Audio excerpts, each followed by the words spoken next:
HarperCollins presents The Tradwife's Secret by Liane Child. Read by Lauryn Allman.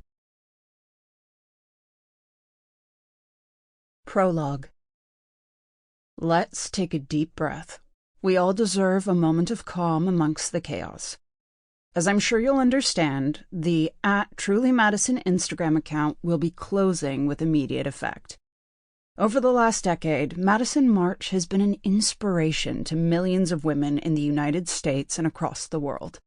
She chose to share her life and beautiful family with us all in the hope that others might embrace the all-American values that she held so close. Thank you to everyone who has followed Madison's story with such positivity and support. It's a tragedy that this wonderful journey has been cut short in such an abrupt and violent way. But please remember Madison as I will, a beautiful soul who loved her family above all else, and whose only mistake may have been loving them too much. R.I.P. @TrulyMadison. Erica. @DaisyMaisie16. I'm heartbroken. How can this ever make sense? @Kate Adivine. I can't believe it. I mean, I know it's true, but it's just too awful. @Bonnie Liveson 8. Full respect to that lady for doing what she could for her family.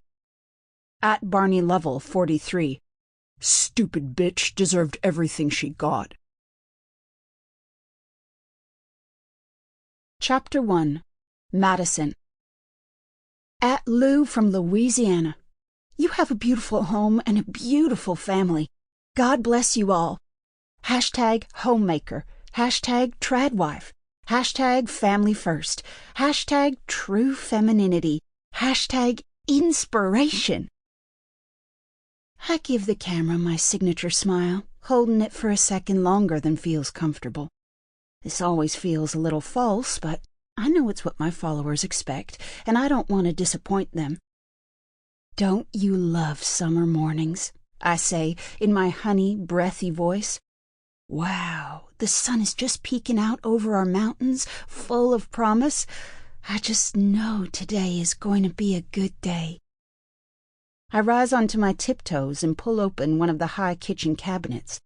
I know some of my less savory followers will get a kick out of this, watching my calf muscles lift and bulge, maybe rubbing their groins as they stare. But in my knee-length floral smock dress, I'm hardly encouraging it, and what happens in the darker corners of the internet isn't my responsibility. I reach for a bag of oats, then 4 different mason jars with handwritten labels, and turn back to the camera. I pause for a moment, knowing from experience that the early morning sunshine will light up my eyes. Then reach forward, stop the video, and exhale.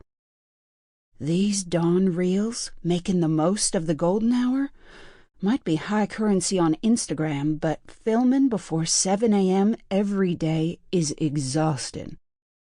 I grab a ceramic mixing bowl from the cupboard and tip in most of the ingredients. Then I scoop a handful of dried fruit from a jar and position it on the wooden chopping board to look like it's just been dropped there. I shift the board until I find the right angle for the cherries to be drenched in sunshine. The red is mesmerizing when it gleams. Then pull a knife out of the block and place it next to the fruit. One final check, a deep breath, and a quick practice smile. Then I press record. It's breeding season on the ranch, I say, not looking at the camera now, but knowing the video will pick up my profile, my best side. And Michael has got a tough day ahead of him, so I'm making something super nutritious for breakfast, homemade granola. And a lot of the ingredients are grown right here on the homestead. You might remember the children picking cherries and apricots last weekend. We set a few handfuls out in the sunshine, and I think they've turned out pretty well. I roll the knife blade over the fruit, hoping the new external microphone picks up the faint squelch as the soft centers split open, because at over $500, it really should.